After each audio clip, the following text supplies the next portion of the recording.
Hello, everyone. This is, well, who cares what my name is? So, we are playing OB64, and this is again the hard mode mod, Hammer to Fall. And I wanted to, we haven't played a mission yet, but we are going to take care of something, a few things earlier. And one of which is these could seem like cheats, but they aren't. Um, every single one of these items you can get basically after the first mission by moving back and forth between, you know, the place that you started and the place that you just conquered.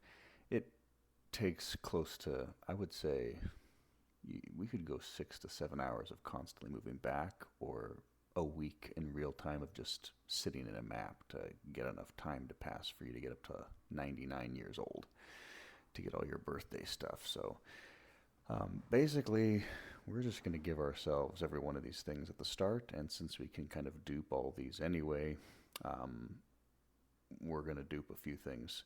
The marching baton, I'm going to give to my Dio unit. I'm going to give it to my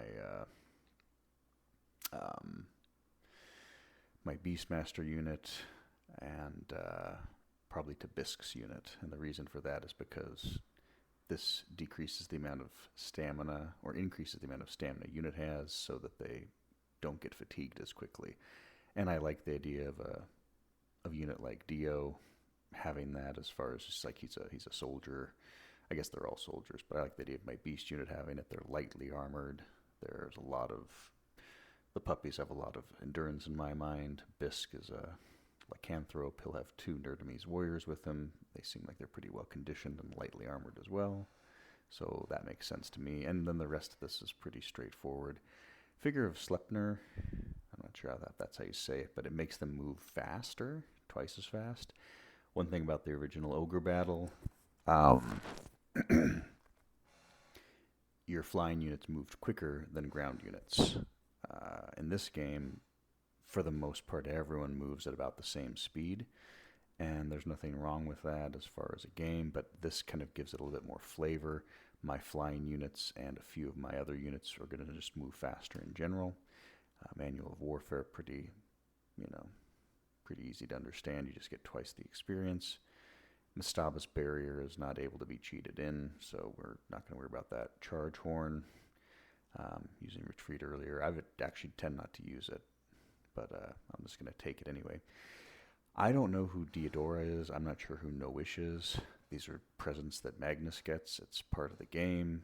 It's basically probably the rarest weapons and armor in the game, because nobody ever gets to 90 unless they just grind out the years. It also is kind of a little bit game breaking that Magnus would get to be 100 years old, and that this rebellion has been going on for 100 years while you just wander around. That doesn't make a lot of sense to me, so I like the idea of that maybe these are presents your dad gave you. Maybe your mom's name is Diodora and her secret lover was No Wish. Who the hell knows?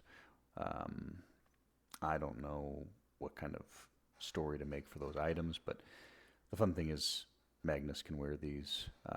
Your Angel Knights can wear these now. Dio could wear these. Bisk could wear these.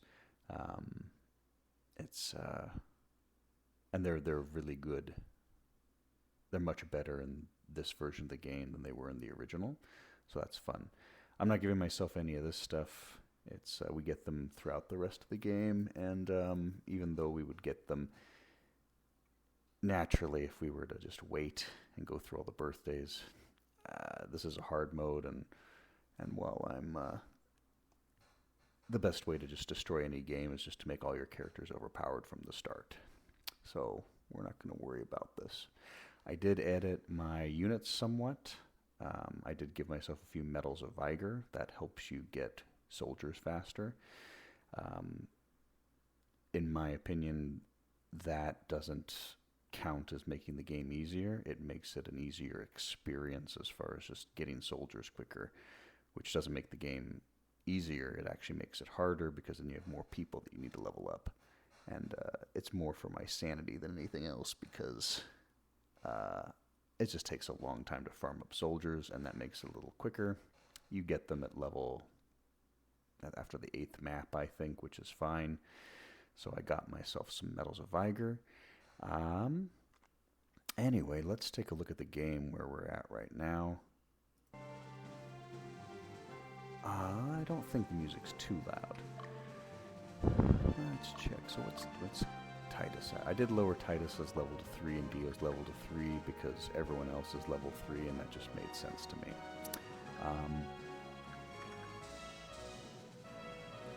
I named these two guys after famous space marines to go along with Titus. I turned them into phalanxes because, honestly, I don't think there's anything wrong with that. It's not going to make them too overpowered. You're just getting an extra 3 levels, but you start with, you can start with the phalanx, you can start with the beast tamer, you can start with knight, you can start with any, fencer, any second tier unit. That makes a lot more sense to me. It's also going to be, Titus is a lot like his dad. He's going to be a pretty strong, tanky frontline guy. He'll have some strong, tanky frontline people. Let's add Igraine and Guinevere to this unit. They are going to either go... They're either going to be 2 archers turned into Dianas, or they're going to be 2 clerics. I might go 1 and 1, have 1 archer and 1 cleric. I also like the idea of having 2 archers with having Arthur in the middle healing everyone, but I don't know if... I know this isn't... I know that this is Richard's face, but I like the idea of Arthur being a special character. So, instead of my Dollmaster, I have Paul, and this is actually kind of a nerf, I think. Dollmasters turn into enchanters. Dollmasters do magic damage from the back. Dollmage does... Or Dollmaster... The first iteration does magic like a wizard. The second one does magic like a mage, where they attack a larger area. We'll call it X-magic. Paul, for some reason, they decided to, instead of in the front he does 2 pull strings, in the middle he does 3, and in the back he does Nightmare. So he's basically like a witch. And, it's not terrible. I like the skin, but part of me might change him into an enchanter later on, because it's kind of useless. But he'll be my golem unit. Doesn't really make the game easier or harder having him as opposed to a doll mage or dollmaster or whatever the hell they're called. It's just more flavor than anything else as far as appearance. You don't know the character yet, but once we get Aznable, you'll see most of the Troy is the first special character you get. He's a phalanx, but his class is going to be Cataphract, and he will have 3 attacks in the front. You get him pretty soon, and then when you get Aznable, he gets 3 attacks in the front, so you learn pretty quickly most of the characters you get are going to have 3 or 4 attacks, and they're special characters. So to me, starting off with someone like Bisk, who, let's compare his stats, 67, 5'5", 5'9". Arthur is actually a lot stronger than him, so even though Bisk does more attacks, he doesn't really break the game early. He's basically like a special character that's a little nerfed on stats because I didn't change them. He's just a fighter. Karth is a little beefy. He's another obviously special character. You can see he gets 3 attacks in the front. That's pretty fun. He has a lot more defense. I've played through a lot of this game already, up through the 2nd chapter. These characters do not break the game. I did it without them, I did it with them. This is more for flavor than anything else. It doesn't honestly make the game that much easier or harder. It's really just more for flavor. Gilbert does make the game a little bit easier. 4 attacks in all lanes. He does...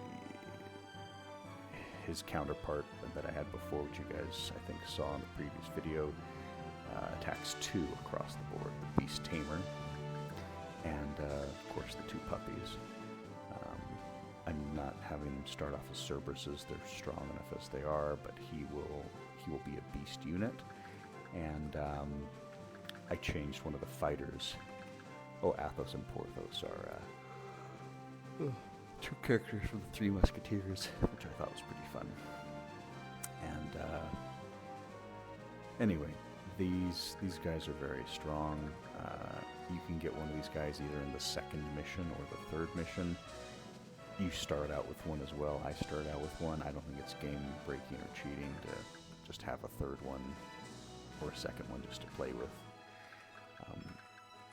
This is Fogel, and this is actually unfair and a cheat, and he could win the game by himself once he gets enough levels, so we're really not going to be using him.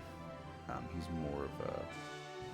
more of a fun character to be used every now and then if I want to roll alignment, but he's definitely, I can't use him in any boss battles or difficult battles because then that's kind of unfair. I have done role playing before where when I fight the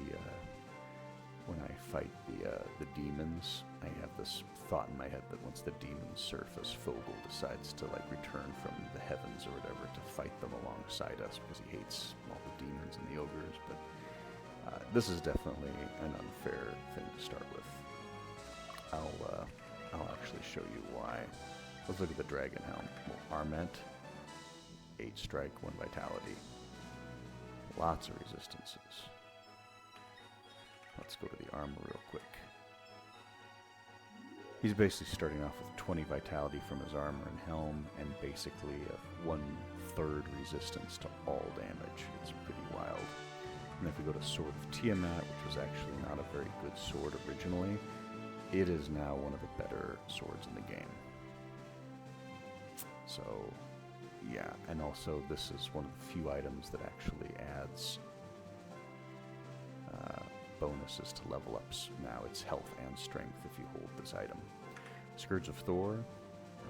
Gilbert's actually pretty weak to start. He's got fighter levels and fighter stats, but this item, which he starts out with naturally, buffs him up quite a bit. What other fun thing to look at? Oh, let's look at... This is probably the best sword in the game. I don't know because I haven't found all the swords, but a little bit of resistances, a lot of stats, tons of strength, tons of vitality. It really is fun that I like to have Dio be Earth because his base weapon is Swordstone, and then Adam and Katana later on. That's his natural sword. And I like my guy to be earthy. And then Diodora, again, this is another cheat character. She's not super strong initially, but if you level up your Seraphs, they're arguably the strongest characters in the game, right behind Fogel or Dragoon. Dragoon is simply the beefiest, most damage, craziest unit in the game that I've seen so far.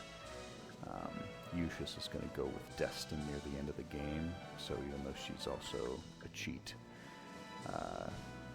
she's not going to be used. Diodora, I would like to have an angel unit at some point.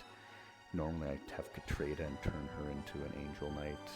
I like the idea of her, in a sense, dying in the map where Aznabel is, and then Aznabel becomes a black knight and then a chaotic unit because he's really angry that his daughter died, and she becomes a angel knight to come back and save him. But long story short, Diodora, that's another option to use Diodora's song. She could potentially use it. Needle of Light and all the rapiers have been transitioned to actual swords. So Needles of Light, she can actually use Noish's Promise now as a sword. So that's kind of fun.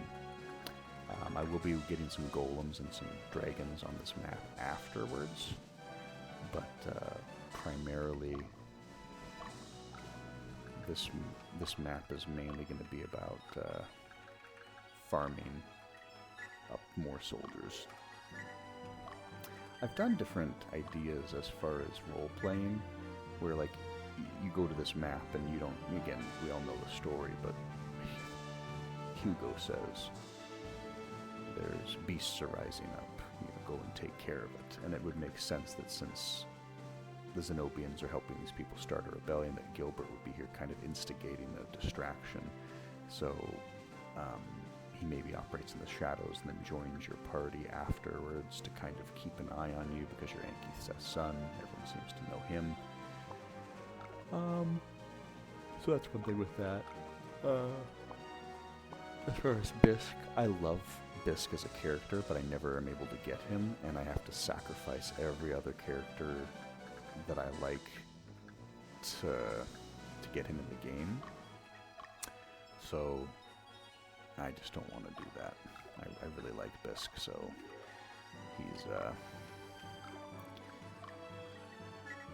basically a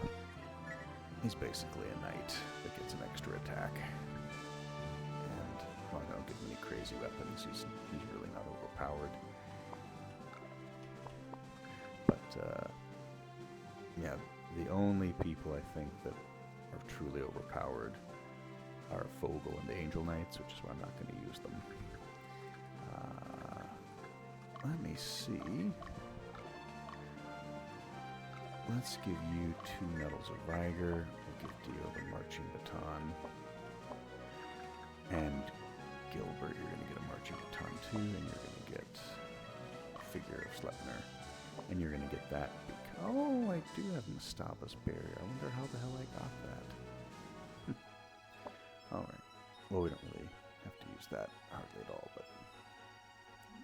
Gilbert's not going to fight this map. He is going to explore, and he's going to collect things while Dio farms up.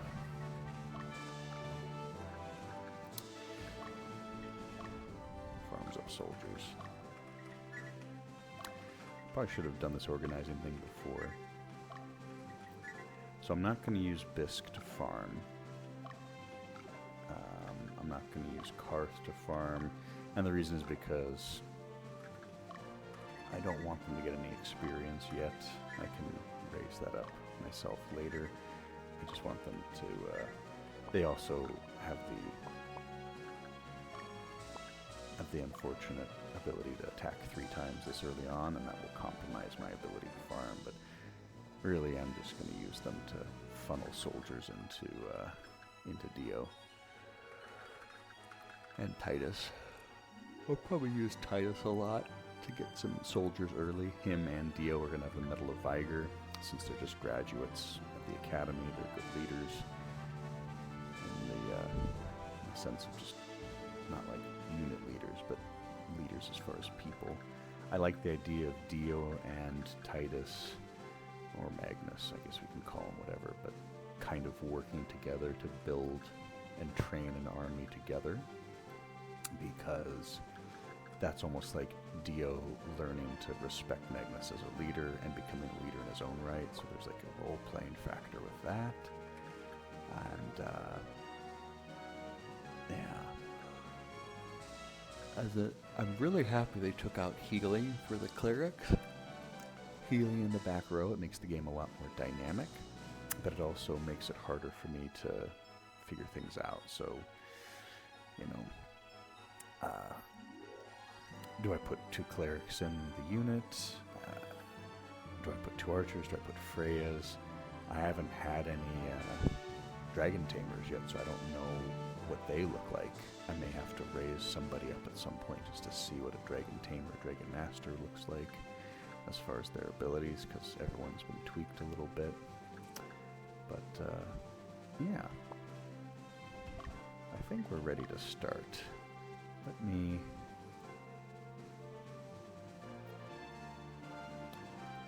Yeah. 10 is the unedited version of this. 9 is the edited one. I can always go back and try to play a regular game, but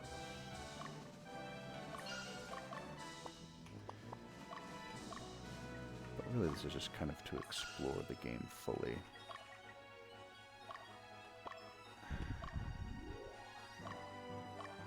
And I promise I'm not going to complain about this being difficult, or sorry, about being easy as far as the characters.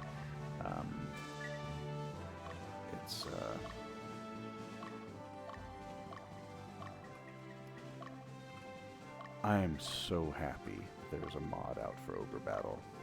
This is not only one of my favorite games, but one of my favorite series. I love Ogre Battle 64, March of the Black Queen. These are all great stuff.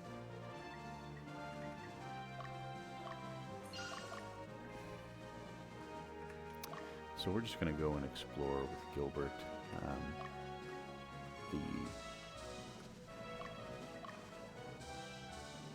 The things of interest in this map are the fact that you can get dragons here early on, and you can get golems.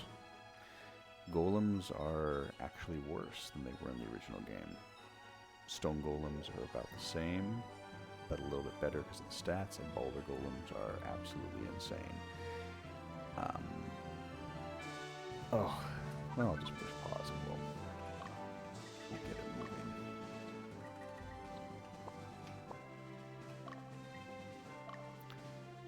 And Bisque.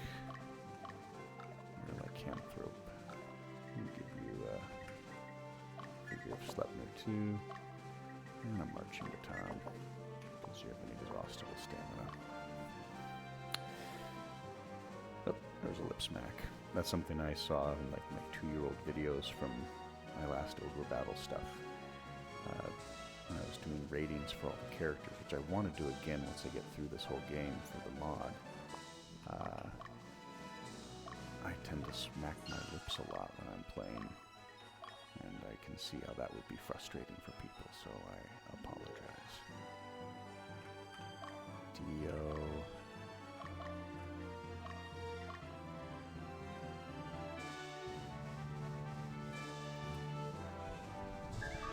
Hard leather, good stuff.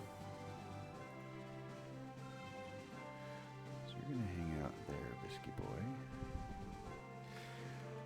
From a role-playing perspective, I also like the idea of Dio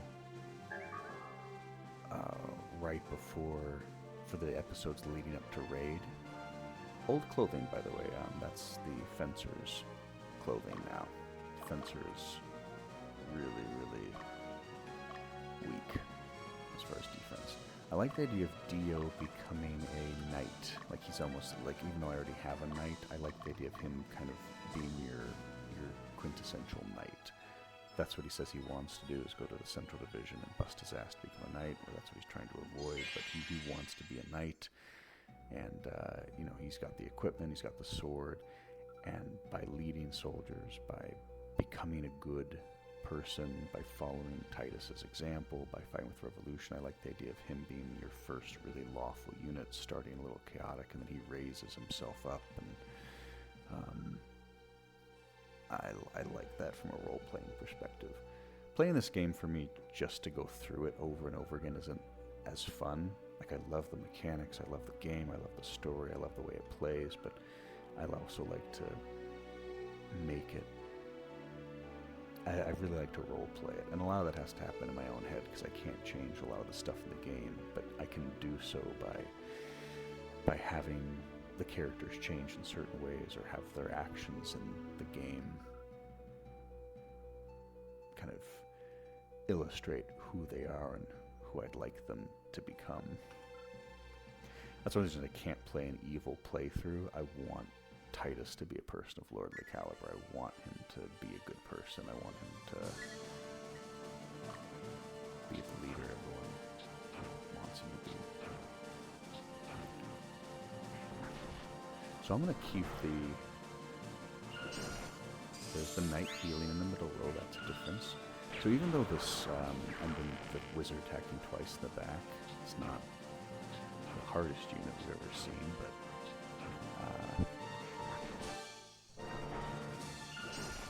this definitely does make it a little harder. I'm using the attack strongest because I want to keep this unit alive for as long as possible.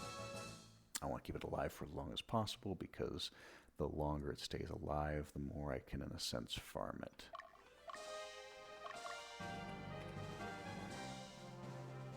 And you know what? We can just keep letting him come back and healing up. I don't see why we can't do that. Because once we take this, he keeps coming back, but then go. Well, that's perfect. So this might actually be a little bit on the boring side.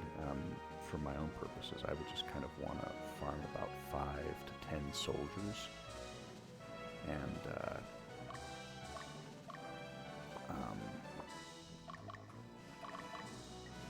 it's not exactly entertaining for people.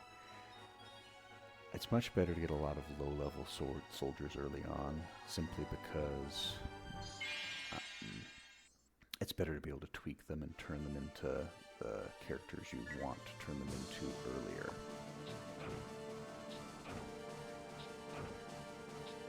If you get near, if you get to the point where you're in the Saber Lowlands and your average character is at 12 to 16, and then you're raising fighters that are level 12, you're missing out on 5 to 6 levels of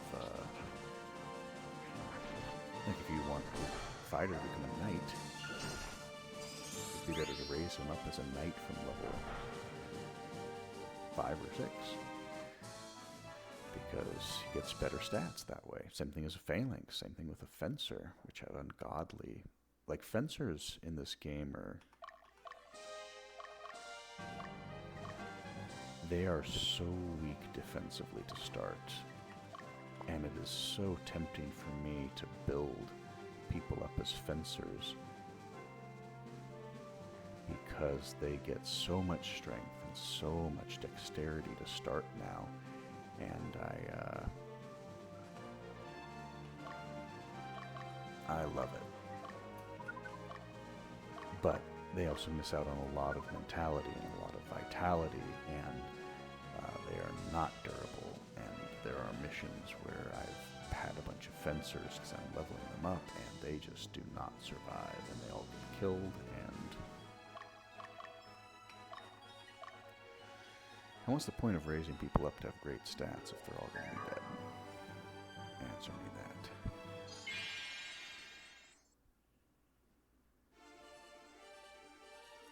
I really hope I don't get a signal message. I actually had to cancel this a few times because I kept getting a signal message. And the signal message was from somebody that has an inappropriate picture. And I don't know how to turn off notifications, so I didn't. Oh. That was toast.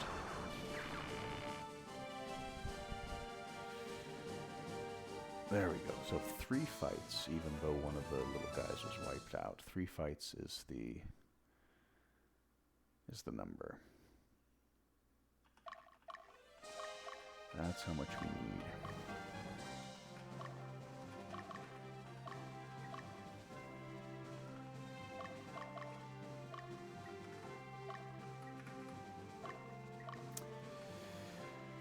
So I'd like to get maybe, and we can do a lot of this in the next mission too, and this might almost be like, this is probably a little bit boring for people to watch. Although a lot of things like this I tend to have going on in the background. I don't even watch people play a lot of the time. I just listen to someone talk, which is new to me because I generally am pretty quiet and don't tend to yap and ramble. But this is a new experience for me to. Uh-oh.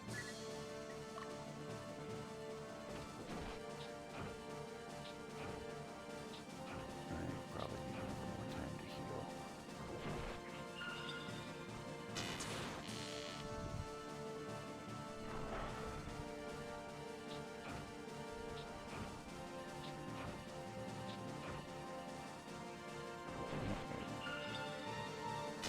Weird deal making someone.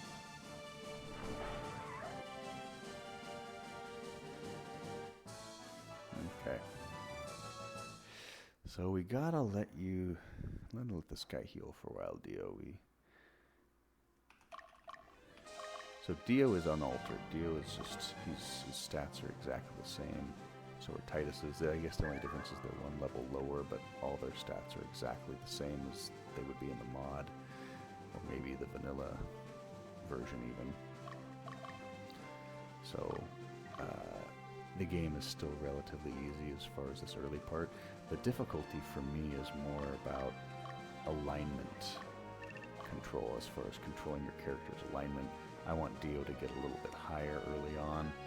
I guess the level 3 helps with that, but you can also change, all these things with items, because you can item dupe. And I guess that's technically, that's cheating from a moral standpoint, but it works in the game.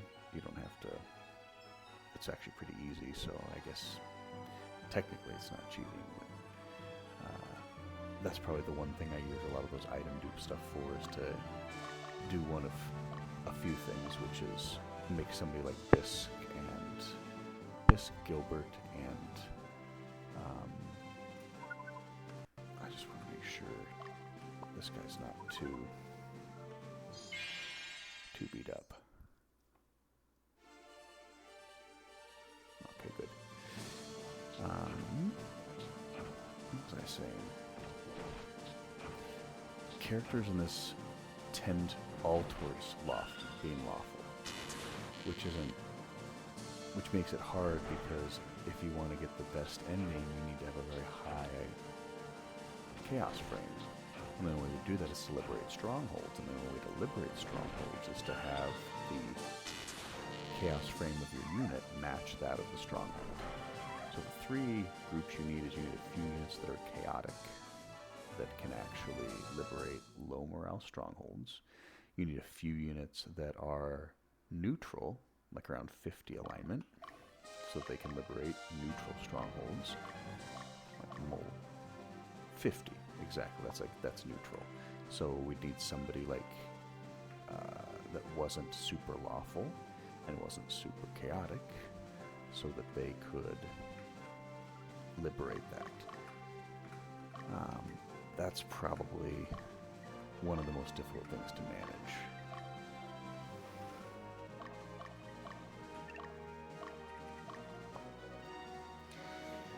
And you can do that with items eventually. You can get scrolls of discipline and rings of chaos to even out your units.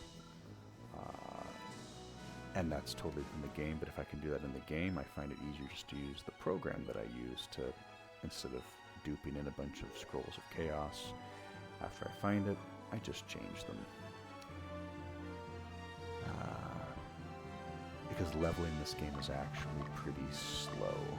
So if you have about 10 units you're using early on, most units are going to be under-leveled. Which generally is fine, because the original game was pretty easy, but in this one it's actually a huge drawback, because there are things are a lot stronger. Not unbearably difficult, but there's a few maps, particularly the ogres and the goblins. Those guys are not to be trifled with.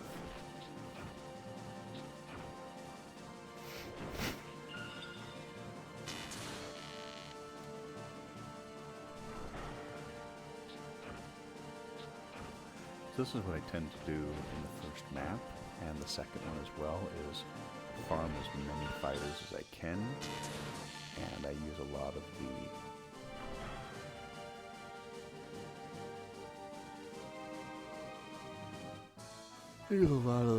money I get to just buy a lot of fighter equipment, because you can always sell them later on if you really want to. And money's usually not a problem. Actually, money is not a problem if you have any type of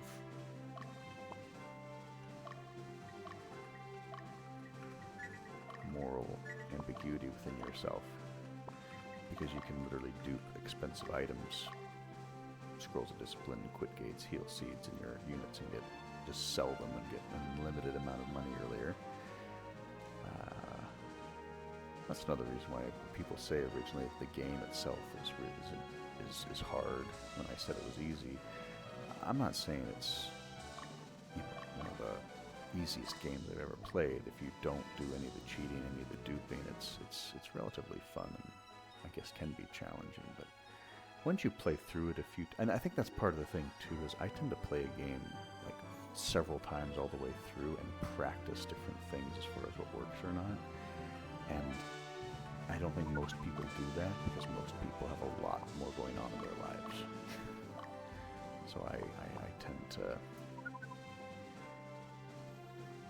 I guess I've wasted a lot more of my time playing games like this than other people have, so I don't know if to say that I'm better,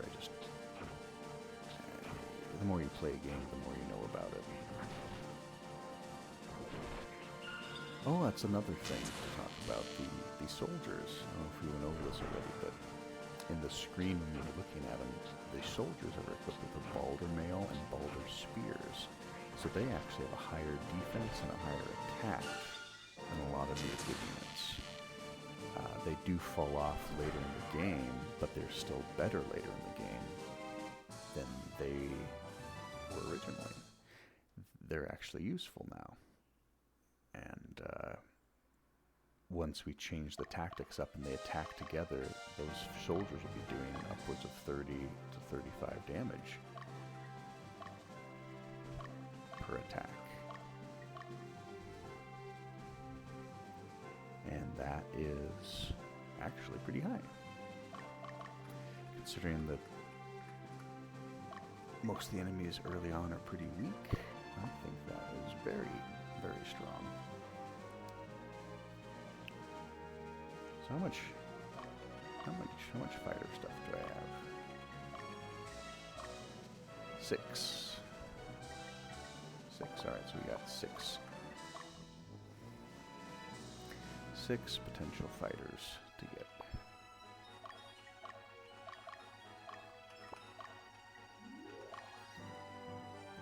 So once I get, I'd say once we get 2 more fighters off of this wizard guy, then we can actually kill him and take the base. Then we can start chasing people down with Dio and Magnus.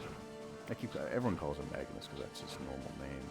He's Titus to me, but if I changed Dio's name to Doug and I started calling him Doug, that could be confusing for people. So I might switch between Titus and Magnus, but oh shit.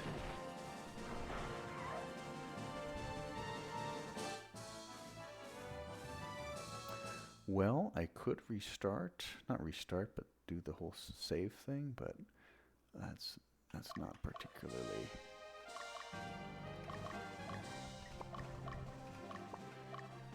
interesting. Magnus or Titus should get a level after this, after killing that guy. Arthur, I'm going to send you down here. And Dio, we're going to have you go there. And Biss, we're going to have you go near Dio.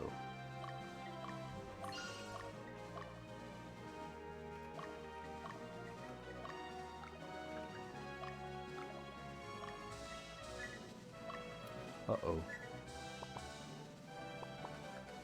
Ah, I forgot to do Dio. No, my bad.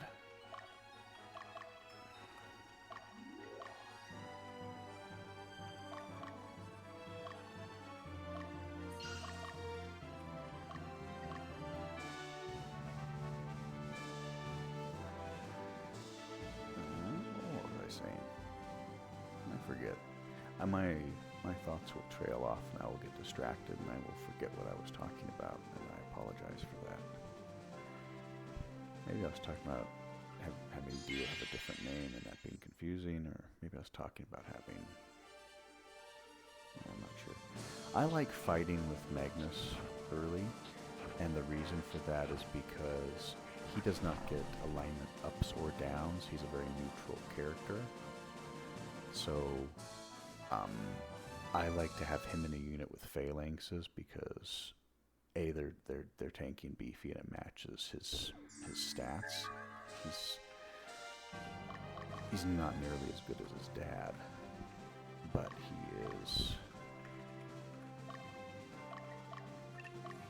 his stats still kind of match Anchises as far as his biggest strengths are going to be his strength, vitality, and his HP. He's going to be a beefy boy.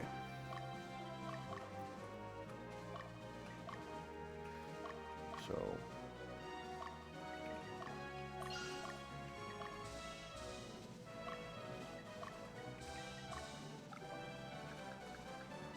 having phalanxes with him will be good, but phalanxes as well cannot be super lawful and cannot be super chaotic. I think that they kind of have to sit in the middle. They're one of the few characters, if they get too lawful, like an archer, an archer can't turn into a Diana. She has to be in the middle of the road.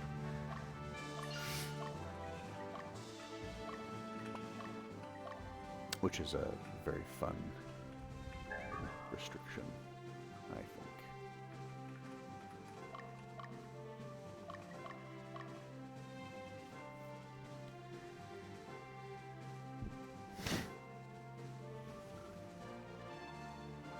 So Titus is neutral. I like to build him up, and then eventually I'll add the phalanxes to him, and then that's actually an interesting thing. Freyas need to be really lawful. Clerics need to be pretty lawful. I don't know about Dragon Masters. I'll have to check them. Or Dragon Tamers, but that could be like I like the idea of him basically being like his dad with the 2 phalanxes and the 2 archers. But there's also something to be said for him being a little bit more... We'll just have you stay here and then we'll let Bisque...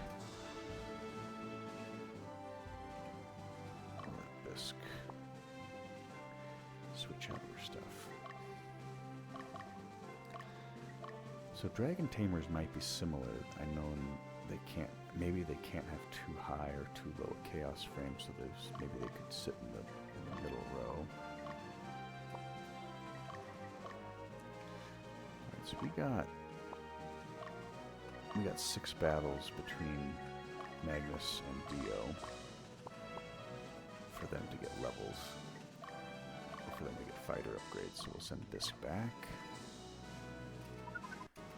and we'll just let them tank the damage for a while. I'm just gonna hang out up here. I need to keep remembering to do this because that's where we're gonna find our golems.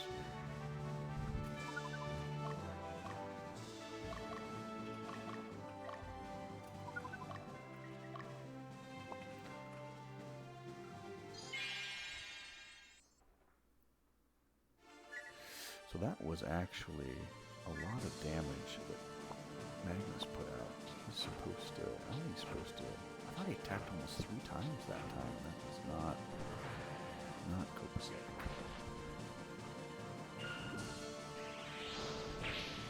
Ah, good. This is a good unit to train against. You do get the occasional critical hit, and when you're trying to farm up your soldiers, that can definitely ruin it. Because the whole point is having these guys go back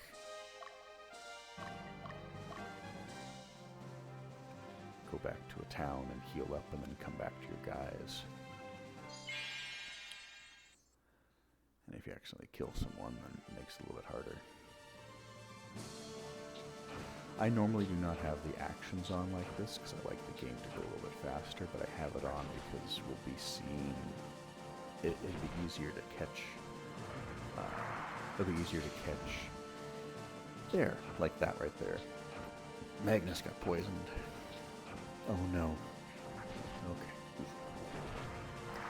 Magnus got poisoned by the wind shot, which is now, I think it's a 75% chance to be poisoned by the wind shot, and then there's other status effects that are applied by people in the game.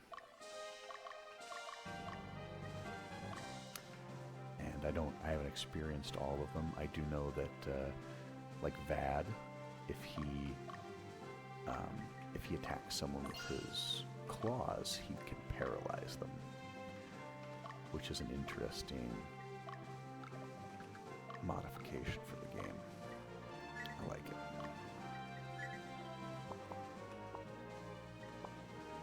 we already got 3 boys. Yeah, let's just get a few more. So if again, like all I've been using this so far, I haven't changed Magnus's Dio's numbers except for the level down by 1. I haven't used Bisque to fight. This is what I would do, like on any game in general, is I would just I think this has been going on for about 45 minutes. I would take like an hour to an hour and a half on the first map like this just to farm up. No, it's not going to take that long because we've only got space for I don't know how much space we have. Maybe 5 more soldiers. So Titus is going to get 1 on the next battle he does, then Dio will take 1, and we'll just kind of keep switching off. But yeah, it takes about maybe 30 seconds for them to heal up at the stronghold. And while we're doing that, I'm just farming up neutral encounters to see if we can get a few golems. Oh, there's the lip smack again. I really gotta watch that. I could be using Arthur to look for dragons in here, but I'm not.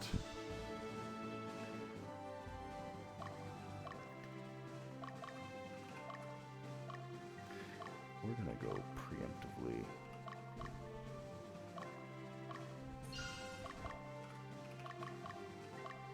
Preemptively meet them, and then we'll retreat, and we'll let Dio go after the knight.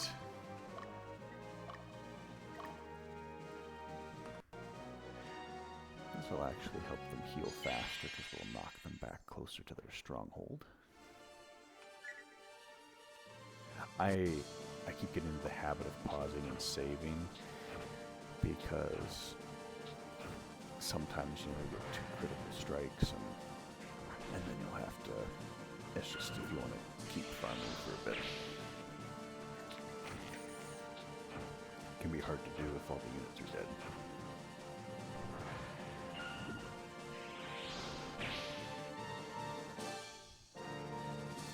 If you run away in the fight, you do not get any experience. You have to win. And that is a difficulty later on in the game too, when people are when the units get a lot stronger, even though your soldiers are buffed more than they were in the original game, it can be harder to actually win a fight. I learned this because I was actually, a while ago, I would try to get experience by fighting bosses, and I kept losing and retreating, and I did that like 5, 6 times. Like, why are my soldiers not getting raised? And I checked my equipment, and I was like, oh, I have to win the fight. So you have to win the fight in order to get experience for your soldiers to level up into fighters. Ah, Dio, don't kill this guy.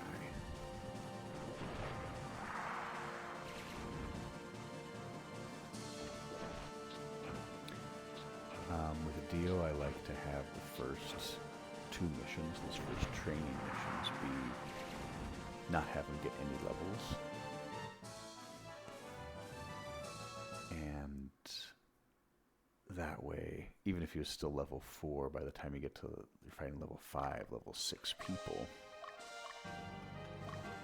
his level is low enough where, and also if you've gotten enough soldiers up and he doesn't need to be farming soldiers anymore, you can give him 2 fighters, 2 Amazons, or 4 fighters, and then you just, even if he has trouble gaining alignment, when your fighters kill someone and then they get alignment, and then another one gets alignment, it slowly raises him up, and if he's fighting and killing things like wizards or gremlins or whatever, then he'll start to get some alignment.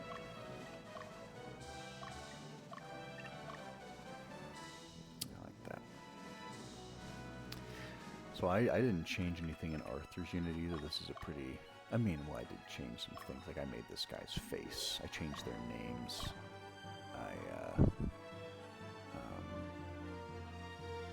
I changed his face, but this unit is like a standard unit that you could start with. A lot of them are like that. I start with a Berserker, I start with a Dollmaster, I start with a Beast Tamer, I start with a Dio. There's a lot of units you could use to raise your experience level, or get more fighters or Amazons. But looking at the quality of the units we're fighting, this guy could solo this map by himself, get 1, maybe 2 levels, and go up to level 5. Next map, do the same thing, and get up to level 6. Then you start promoting people. Oh, I forgot.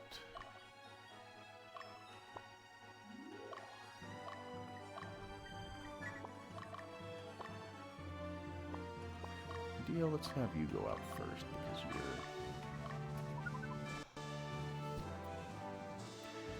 you need 2 more fights.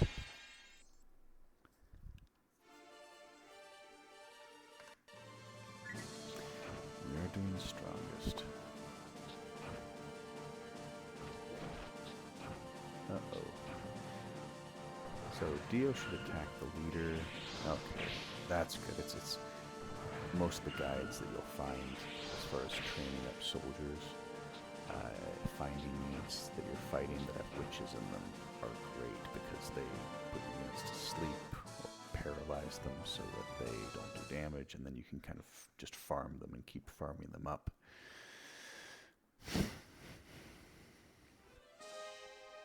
I also like the idea, when you fight Debonair, I like the idea of sending Gilbert against him.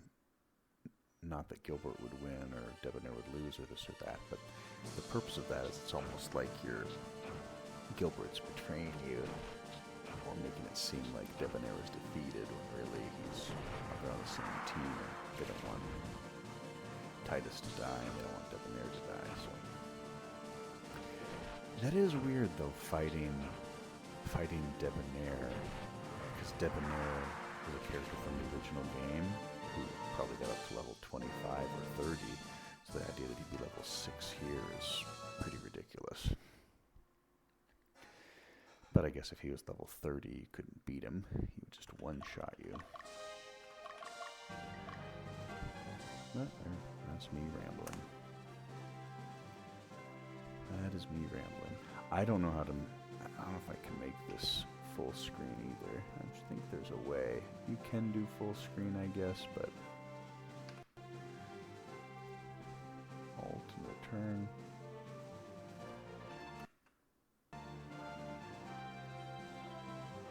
Oh, well, that's not too bad.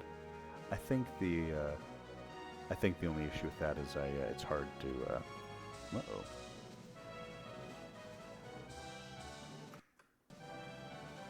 That looked like it was a little box up in the corner.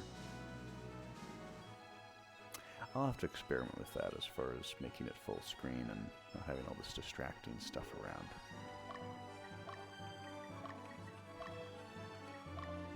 I'll have to do that on my own time where... Alright, how much stuff do we have left over? Because it's almost very close to that point of needing to kill people 3. You know what? That's getting close to fine. Let's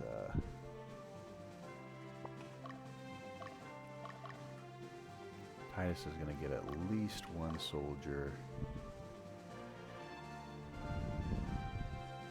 We'll have him actually kill the leaders.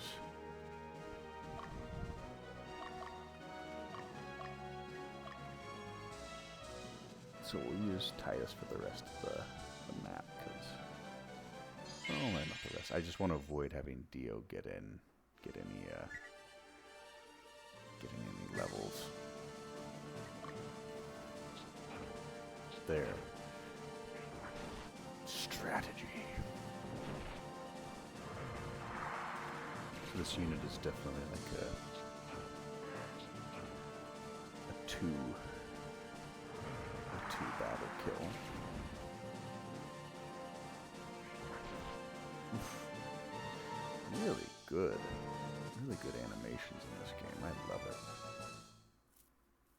I really love it. that's one battle.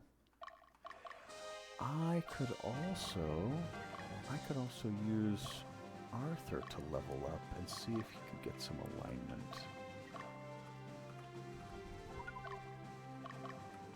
Maybe that's what I'll do, is to keep Titus's level on the low side and have Arthur do the farming. Although then I'll miss out on soldier levels with Titus, so...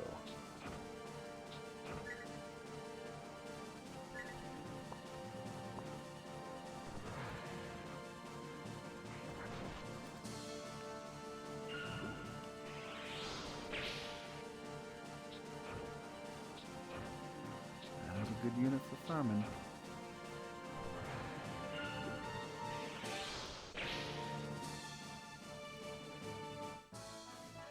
You know what I may do? I'll have, I could have Dio come in and actually get her low. Oh, alright. He'll fight two people, so we gotta wait. We gotta wait.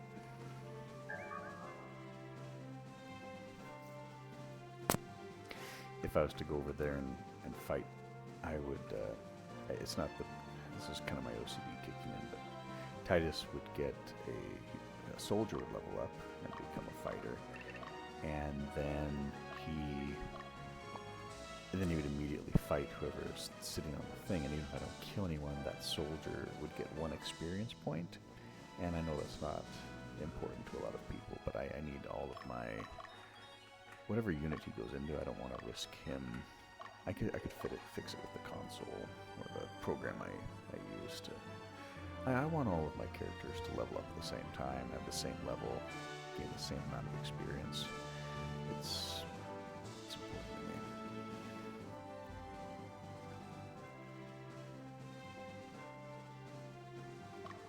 All right, let's use some strategy. Slash twice in the back. Alright, she's gonna die now. Now she's gonna die.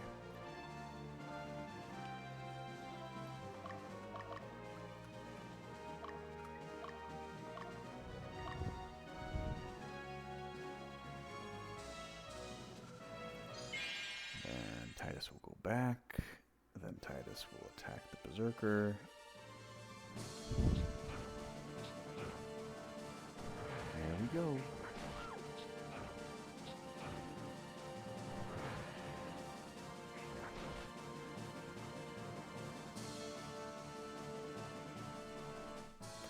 More fighters. I think I do want Arthur to get some levels. Part of me thinks it would be better for him to not, because I don't want their alignment to, his alignment to get too low.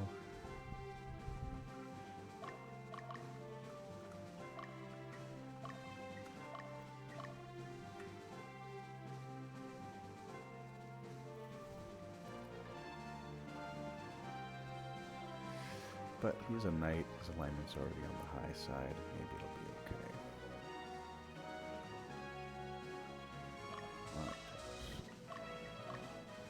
There's Bisky, there's Bisky.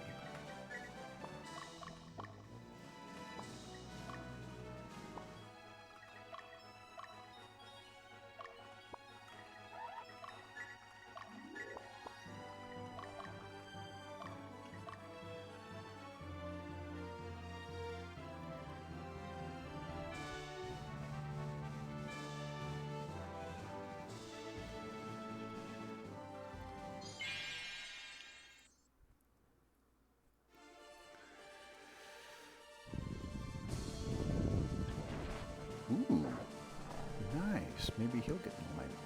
Oh no, both getting an alignment down. That sucks. I guess I don't need the alignment to be super high right at the start.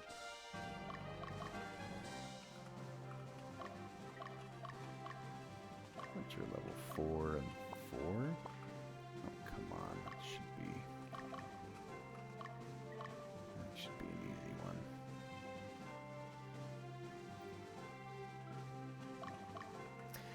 I've noticed that neutral encounters in this game are much, much higher than normal. I'm not sure why. Not getting a lot of that in this particular map, but I have been attacked by 6 or 7 neutral encounters in like 10 days.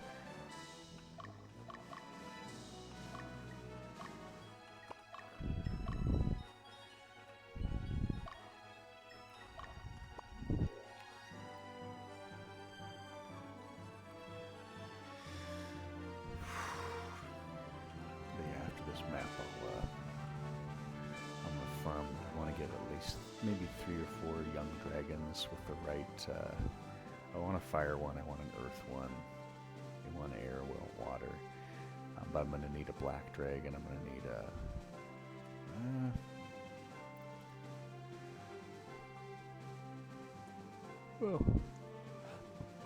we'll have to do some theory crafting eventually. This would be a good one.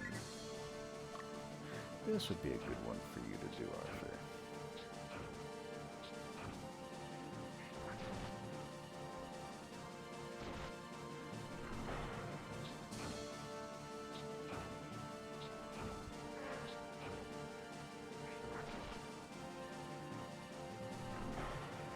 This would be a good one for him to take out.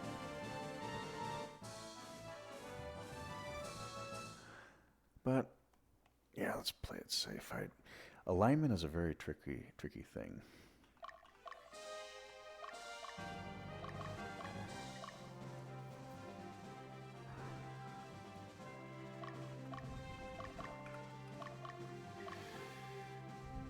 Like, Magnus doesn't get an alignment boost or decrease from killing anything. He just stays the same, which is interesting. But once somebody trends towards, like trends upwardly, so to speak, we'll call it that. Once they start trending towards the upside, they trend harder and harder that way. So even if I have a unit that's like, level like 5 levels above, they're all paladins, very high alignment, and then I'm killing knights and valkyries and clerics that are 5 levels below. If they're all maxed out on lawfulness, it is very hard for any of their alignment to start going down. You can do it eventually, but it's hard to do it naturally without items. And we're gonna have this guy attack the worm on that side.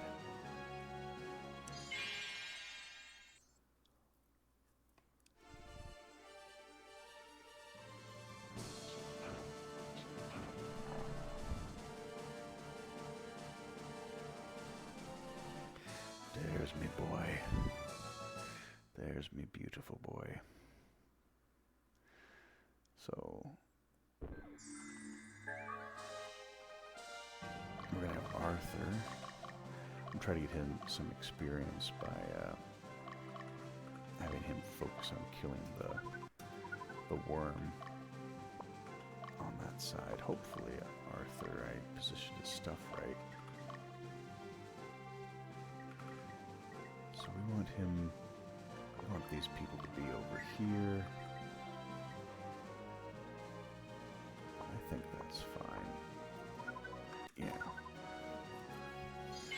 want most of the damage to be on that big worm thing.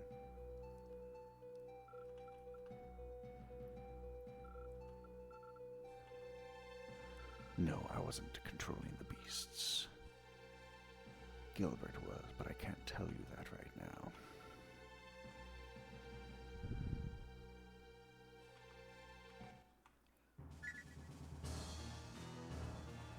Alright, let's do weak.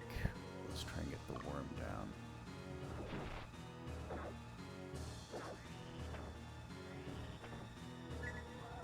Oh, come on. We don't need to attack him. I'm trying to kill I'm gonna kill the worm. Alright. This may not work.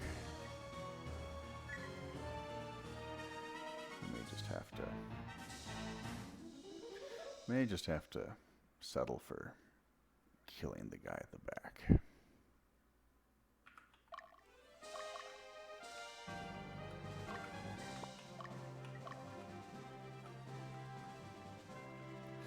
No golems yet either.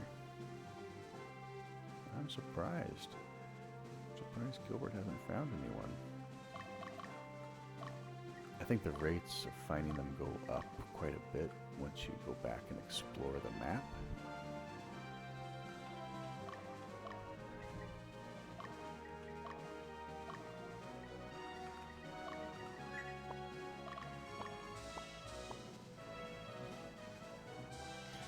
But still, to not find any in almost 12 days, that's pretty wild.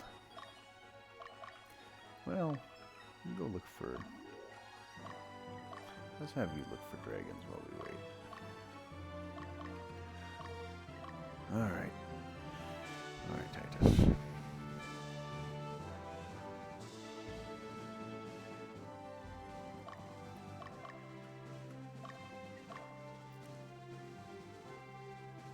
Also, interestingly, the fighters and the units that you start out with are significantly better than the ones that you create yourself. So, like even though like Arthur has really good stats because he's a knight that leveled from 1 to 3 as a knight, but the fighters with him have good stats, but they're not nearly, definitely weaker. 15. All right, we might have to do 2 fights. That's fine. Unless there's a critical. Oh, come on. One more.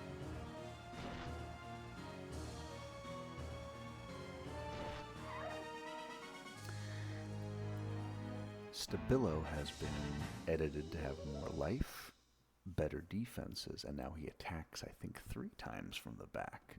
So the mod definitely changes a lot of things to make it harder, but the one thing that still needs to be changed, I think, is unit composition. In the original Ogre battle, March of the Black Queen, I remember going up against Gares with 5 or 6 units, maybe all of them, just trying to find out if I could... And that wasn't even enough to kill them all at once. I'd use all the tarot cards, like bosses were pretty legendary. And there's definitely a boss fight in this one that's really hard. And actually, most of them are significantly improved from hard, but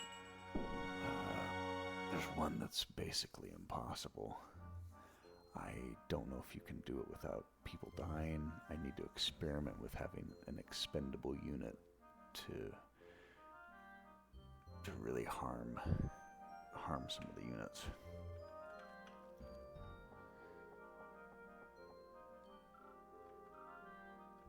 Oh no, the prince has been attacked.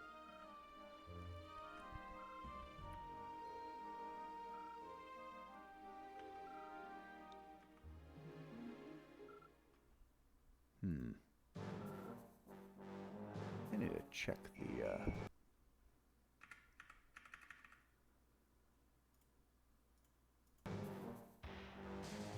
check the sound when I watch this video again and see if the music was too low or too high.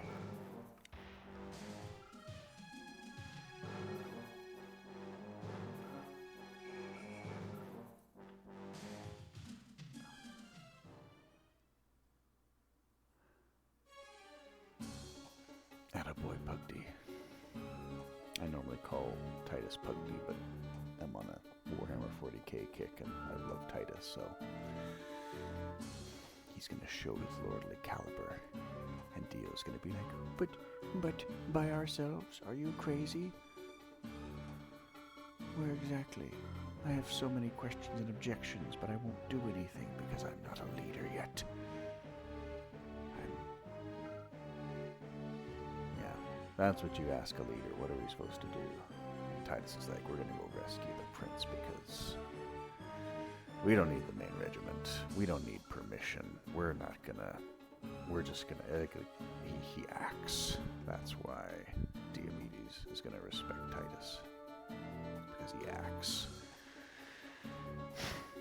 He does what's right, he does what he needs to do in the moment, and that's why Dio sacrifices himself.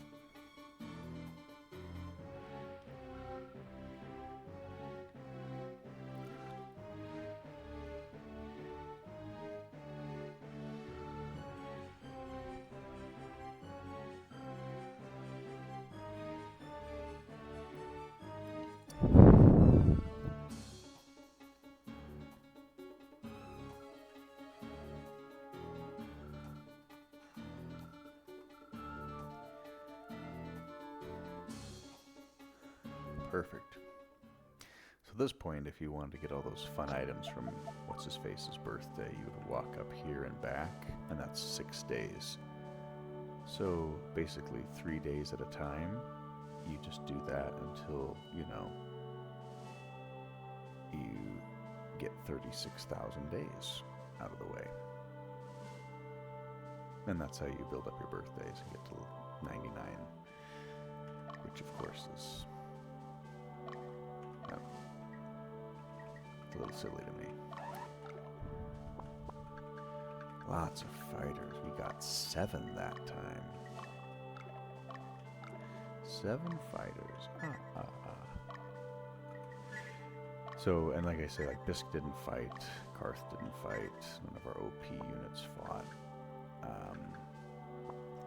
But that's what, like, you know, you take out Lucius, you take out all our special characters and replace them with, you know, if you got a Phalanx or a Berserker or whoever, and then they could lead units and get experience. But now we've got 1, 2, 3, 4, 5, 6, 7 fighters. 4 of those are going to go with Dio eventually. And Dio will be our first.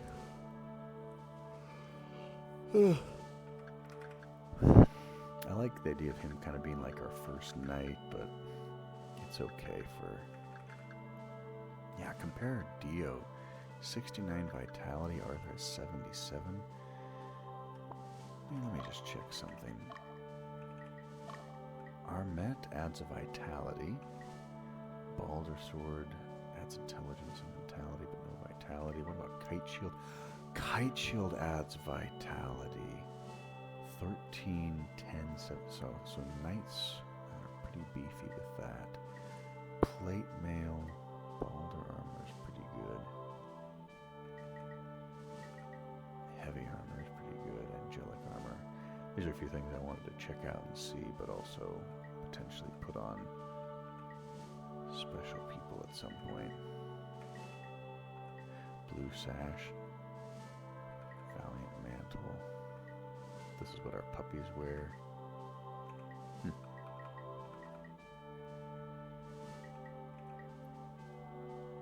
There's breastplate. So breastplate is not bad. It's like that's like a standard. There's boobs on it, so it's weird that Arthur and Titus have it, but that's like a pretty standard like piece of armor. Just covers the chest, and then you know that upgrades to plate mail or plate armor later on. That's fine. You got the blue sash. A lot of these characters, like Gilbert, are the special characters that would normally only have 2 slots or 3 slots used, to have all of their slots being used. So Bisk, instead of having 2 slots, he gets 3 slots used. Karth. Oh yeah, the Angel Knights now have helms. Fogel, instead of having nothing for his accessory, he gets an amulet, so you can get a fire crest or something there. And yeah, the Angel Knights get a helmet. That's pretty fun. But 92, 77, 60.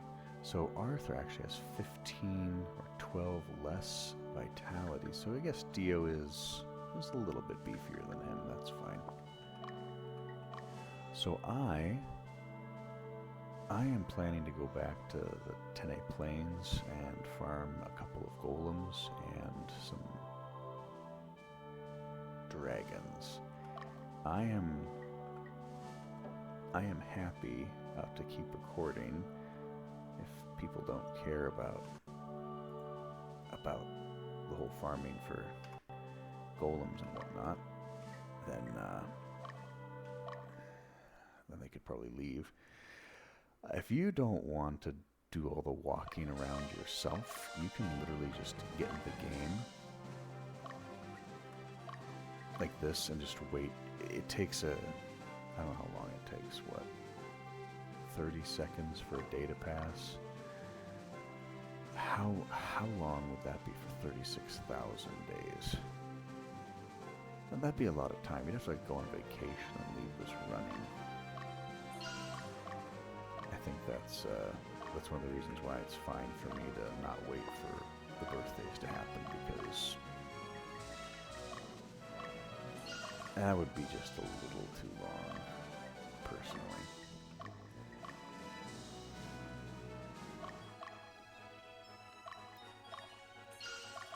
And really the only, like, you can get all those items right at the start of the game. You just have to wait. So, literally, just why would I, if I want the items, why would I wait a week or so with the game running when I could just put them in? It doesn't, it's not cheating, it's expediting.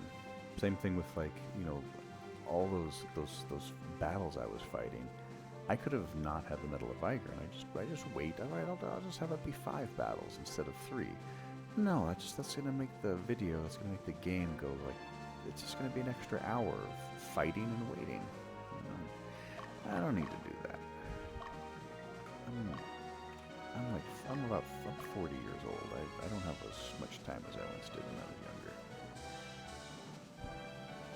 If I gave Magnus a Oratian and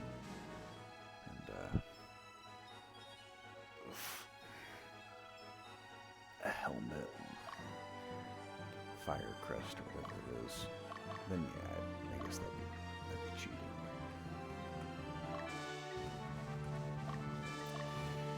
We have angelic armors because we have 2 angel knights, and even though they can't wear them, I like the idea that they bring them down for someone else to wear.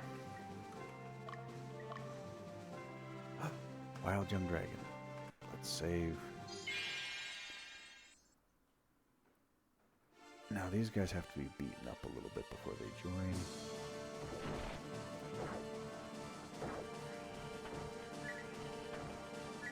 There we go. Man, our knight is losing some alignment. He's back to neutral in a few battles.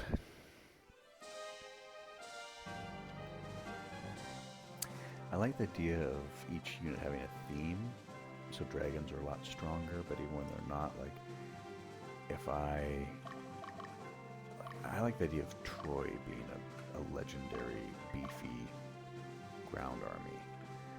Him with 2 cataphracts, he attacks 3 times, they do decent damage up front, and the back they've got like an earth dragon. Or an Azidaki, whatever they're called, and they're like the quintessential ground unit. They're like one of the few units that could contend with Fogel, because their ground guy will keep hurting and it will keep lowering Fogel's damage, where eventually they could outlast him and hurt him, and they've got the defense to put up with his damage. So to me, that's like that's a pretty fun unit.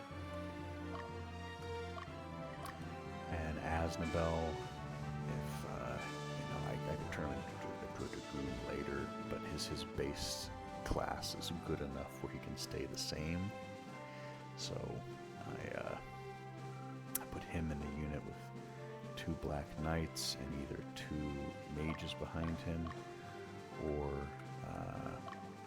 and then to have 2 liches eventually, or put a red dragon behind him since Aznabel is fiery, or put a black dragon behind him. Another reason I usually give him a fire one is because I can get him up to as long as I can get the red dragon up to its elder form before its alignment gets too low, it's fine. And Fogel eventually, it's just good for him to have I like to have him flanked by, there we go. See, in a couple days we're getting a few bites and nibbles.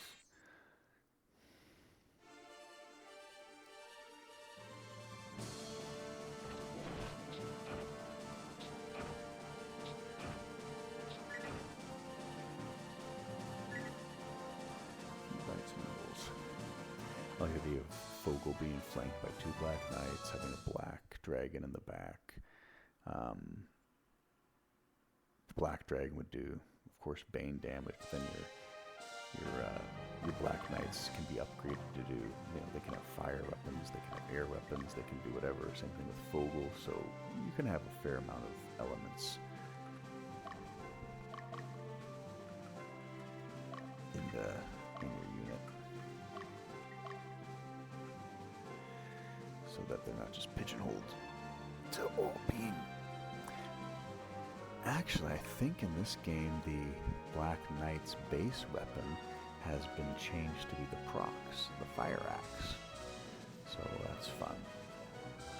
Satan's Belova might actually be a much stronger weapon than it used to be. I have to check the stats on that when I can get a chance. What kind of dragons did we get so far? Because these dragons, alright, so we got water and fire. So this will become a blue dragon, that will become a red dragon, unless their alignment is too high. So if we get their alignment really high, it'll become a platinum dragon. If you get their alignment too low, it'll become a black dragon. But I do like to have a few of those on hand. I've experimented with Karth a few times, going like having 2 knights in the front, because I like the idea of him being a holy knight. But 2 knights in the front with a platinum dragon in the back, that seems pretty good. But I could also put 2 clerics with him and be a truly holy unit. So we got some options. We got some time.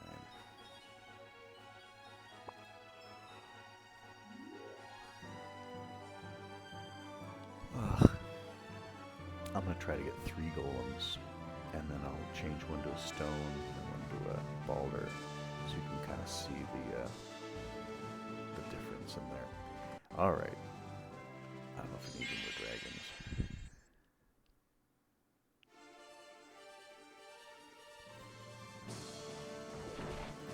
We need golems. That's what we need. So some units, when they're hit enough, will run. Some units, when they're hit enough, will join you. And others, if you don't hit them, they'll flee. So the dragons are definitely one that need to be beat up a little bit.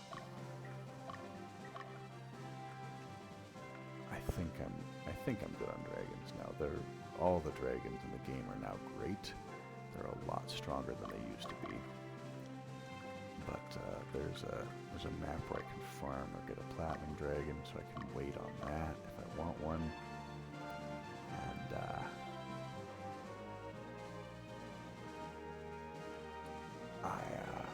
I'm not even going to use the black dragon for a long time because it'll go with Fogel. The red dragon isn't going to be needed until I get Aznabel. So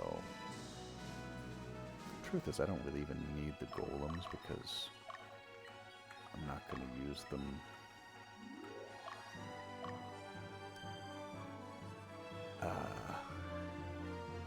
2 hellhounds with a beast tamer is one of the strongest units you can start with. The damage and defense is buffed a little bit, and you can. It's a really strong unit. I'm only hesitant to use it because Gilbert is in it and he attacks 4 times, but his attacks aside, the dogs will crush everyone. I guess it helps that he's a Beast Master instead of Beast Tamer. Beast Master has a little bit more attributes for your beats. Not beats, beasts.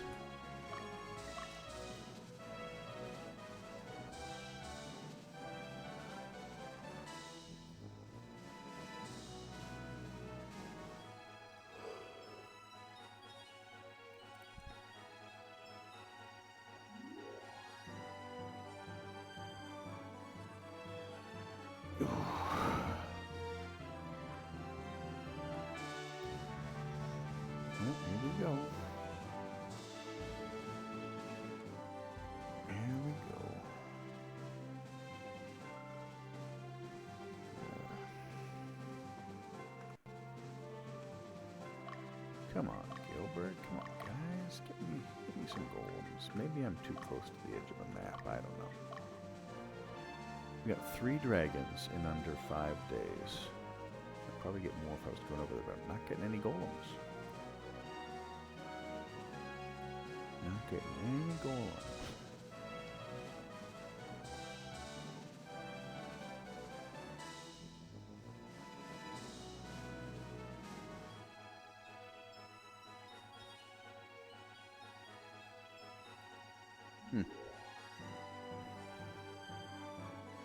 Well, we're going to keep trying. And then, of course, the false hope of somebody goes to camp and you think it's a neutral encounter, but really they're just saying they're too tired.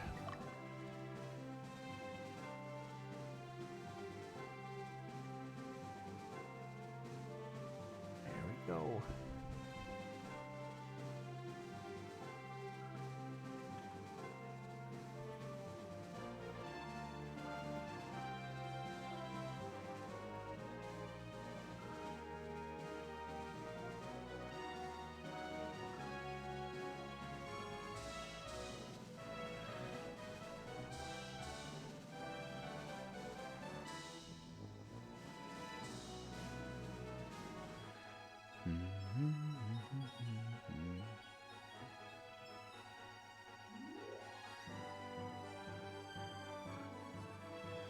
Could cheat in a decoy cap.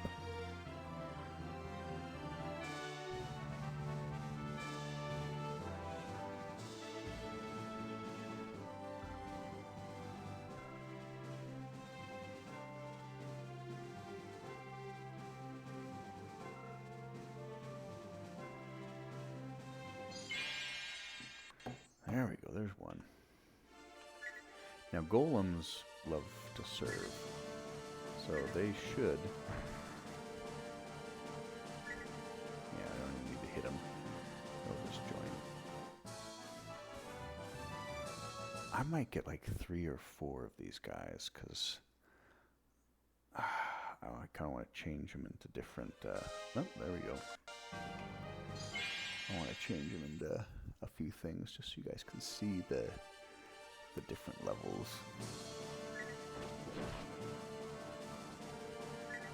Still beefy, definitely strong.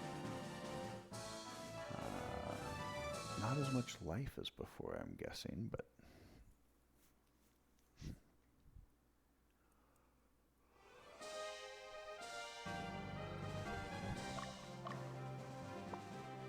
yeah, I'll do that the next time. We'll change up our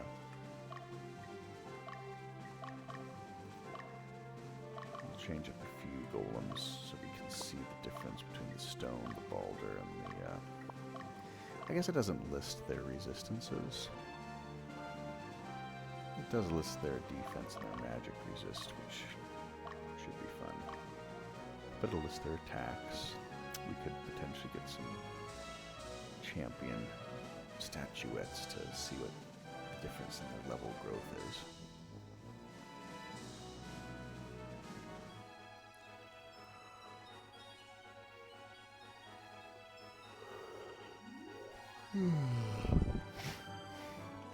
But I can take some of the regular golems to the battle and we can see how well they fare.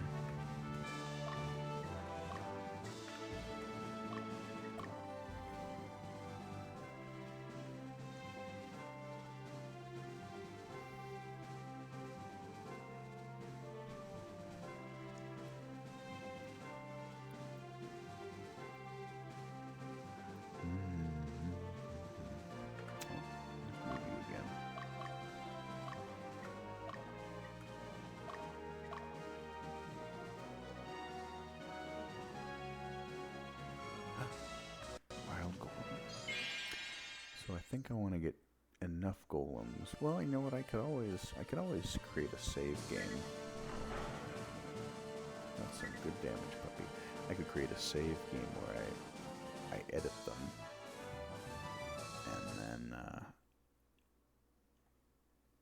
and then just not play that one, or just delete it.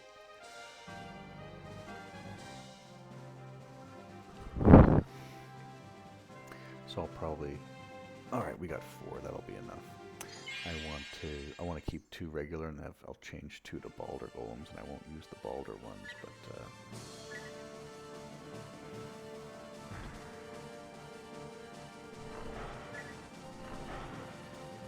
what kind of damage does air do? Good. So earth, not so much. Air, more damage. Dio did a critical strike on this guy with an earth weapon for 10. He did a regular attack with air for basically 20. So let's check our catch. Typhon. That's a good name for a golem. I'm going to change the name of the other one to Atlas. Atlas. That's basically it. Okay. So... Oh, wow. So yeah, stat-wise, they're not too great, but I believe... I don't remember the original levels for the original golems in the original game. I know they got a decent amount of HP, but strength might have been 3, and vitality might have been 4, maybe 5. Stone was 4 and 6. It was like 4 and 5, and then the Balder was 4 and 6 as far as strength and vitality, and then the HP might have been 6.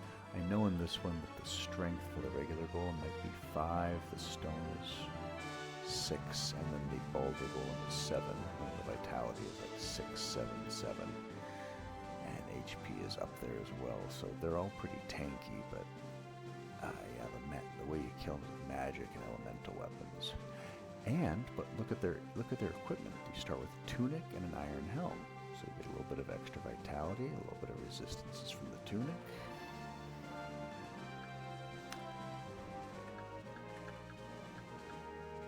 All fairly identical. Yeah, we'll have to fiddle with them and see how our enchanter does with them. But guys, it is a late. A long video. We will have to continue this another time. Like I so far have not used any units to fight that we've cheated in. Diodora may be used at some point. Lucius is gonna go in. Oh, what's his face's unit? I'm not sure.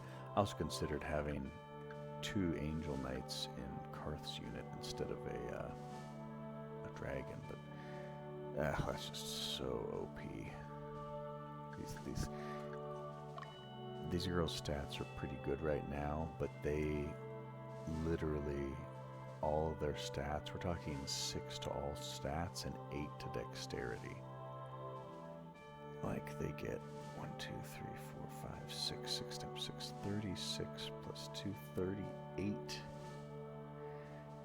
stat growth. That's not including health. 38 stat growth per level. In 10 levels, at level 13, this lady would have most likely 130 to 140 strength. Same thing with vitality, mentality. Intelligence would be close to there, and it'd probably be a little bit higher because, like I say, 6 is the average, but it might be a little bit higher. And we are looking at 100. Oh man, 140 dexterity at a minimum at level 13. 3 attacks in the front with a holy weapon, or Noish's Promise, or any other sword. Balder armor, Balder helm, both of which are they're basically lesser versions of the dragon armor, plus the Balder shield. I haven't put those in the game, so I don't know how much resistances those go for, but looking at the resistances, 13 for physical damage, but the magic defense is pretty damn high. So, yeah. But, alright guys, I'll stop yapping. Gotta go to bed. So we'll save the game. I'll fiddle with some stuff tomorrow. I like to double save. We'll fill with some stuff tomorrow. I'll see if I can do